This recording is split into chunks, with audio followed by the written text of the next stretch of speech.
The 10th Mountain Division works hand in hand with the Iraqi army to hunt down terrorists where they live and work in the Baghdad area.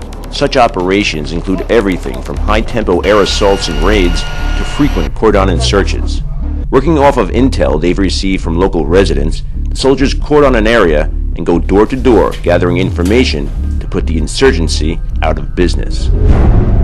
These junior leaders, these small groups of men and women, are able to go out and develop the situation, gain intelligence, develop the situation, and then turn that into actionable intelligence to either capture or kill terrorist activities. The soldiers do not stop until they've got their man. Sometimes these missions last for days at a time, but the relentless 10th Mountain Division does not know the meaning of the word quit. Many soldiers have been wounded. Many soldiers have had their buddies wounded and been through firefights. And I think it would tell you, the blood pressure does get up. They do react instinctively, and then they take handle of the situation. They stand firm or they pursue the enemy. That's a great thing about our training.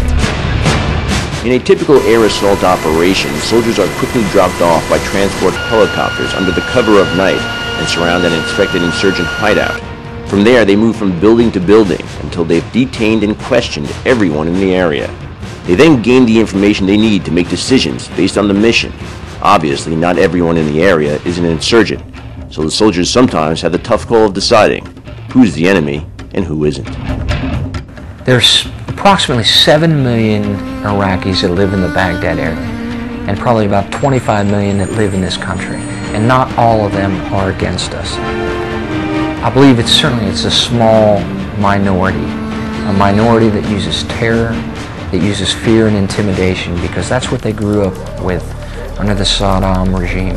And then there's some outsiders that have come in here, the terrorists and Al-Qaeda that have come to this country to create turmoil and try to start a civil war. Iraq is not our enemy. It is that small minority that is our enemy and that we focus on to encircle it, to contain it, to destroy it, to capture it, to defeat it. Soldiers of the 1st Brigade Combat Team, along with Iraqi forces, performed what was known as Operation Northern Lights in March of 2006. The operation netted the capture of 18 terrorists and the destruction of more than 46,000 pounds of explosives. The destruction of the caches alone will have saved countless lives, both American and Iraqi. The division has been very successful in finding weapons caches in the western portion of Baghdad. During Operation Vigilant Warrior, soldiers uncovered a bomb-making factory in a small village near the Euphrates River and uprooted a planned attack against coalition forces. Flew them into an area that they had never been before in the middle of the night, linked them up with a force on the ground and provided additional security for them. They spent all day in that village, identified numerous caches, identified bomb-making factories, identified individuals that were, we believe, connected to this attack. And as a result of their action, I am convinced to this day that we thwarted an attack against Abu Ghraib internment facility. Day in and day out, 10th Mountain and Iraqi soldiers give all they have in order to provide a safe and secure environment for the Iraqi people. Soldiers are better trained, better soldiers today than they were when I joined the military. The way that they interact day in and day out with other, like say the Iraqi forces, security forces, and the people alone, every American should be proud of them, not only every American, but the 10th Mountain Division would definitely be proud of this combat brigade for what they do day in and day out. Every day I've got young kids out there that are going about saving the world. They don't know it, they don't feel it. One day they're going to look back in time and recognize and realize what a huge role they played in the history of our world.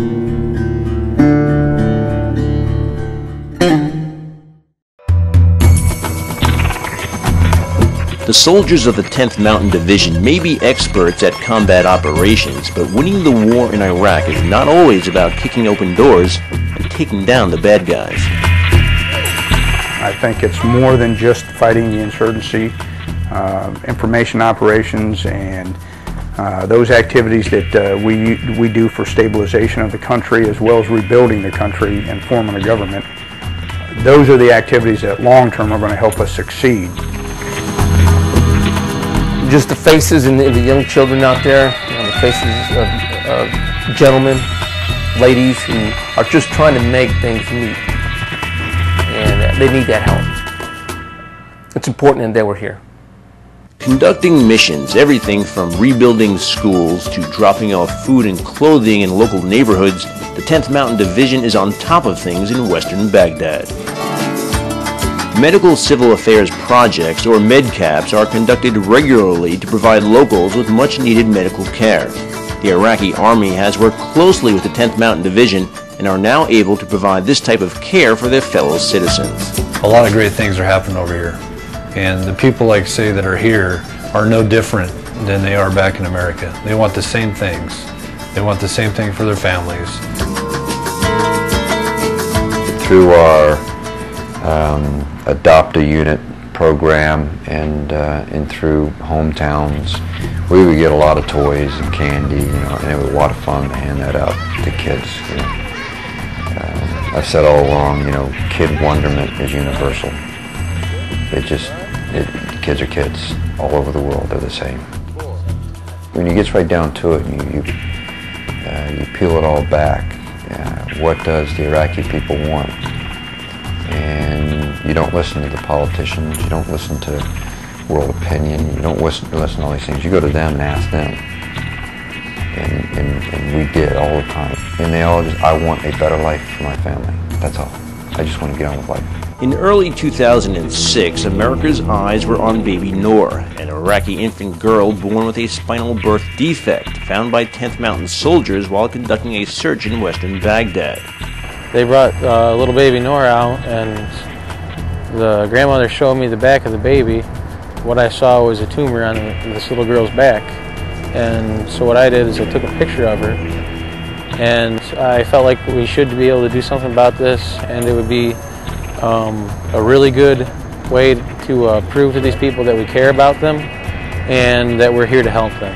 The Department of Defense arranged to have the baby girl and her family flown to Atlanta for surgery that will ultimately save the baby's life.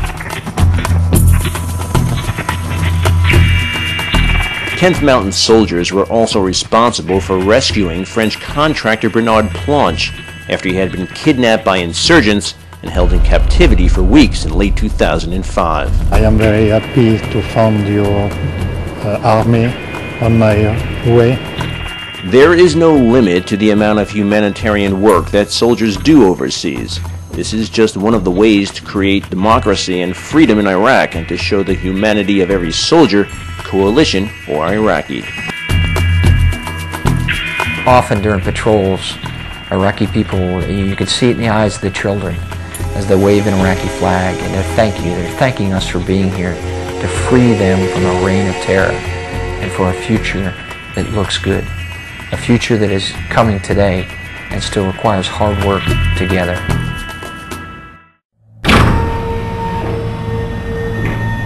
To help prevent as many casualties as possible, new technology developed by the military has made it easier for 1st Brigade troops to fight the war on terror.